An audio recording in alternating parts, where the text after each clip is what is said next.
So you were describing earlier that trauma, something, there's trauma, and that's what shifts us to the next transitional period of time. What trauma are we experiencing today, and where's that taking us, do you think? So let's define trauma in the typical way that these transitions have happened. There's really two key terms, three. The limits of an operating logic. Every age has an operating logic, as I mentioned, but there's inherent limitations in the logic. Maybe not visible, but eventually as pressures mount, the traumas, if you will, pressures start to mount, those limits become much more visible, and you see them through constraints.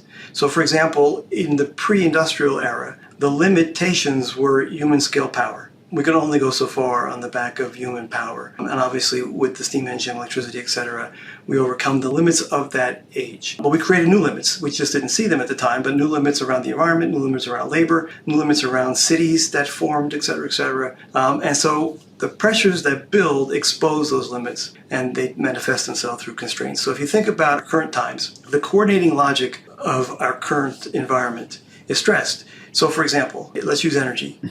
The grid can only hold so much, and it's bidirectional as we move more and more renewable energies into the equation. We have all these AI data centers that are likely to get spawned all over the world, putting more stress on that energy infrastructure, and the coordination of that is pressured. The resolutions become a new form of coordination, and let's say AI automation really takes on that burden. So you start to see the logic of a given age, through that example, give way to a new coordination logic. That's just a simple way to think about how this has progressed in the past and what we're starting to see today. So I'm going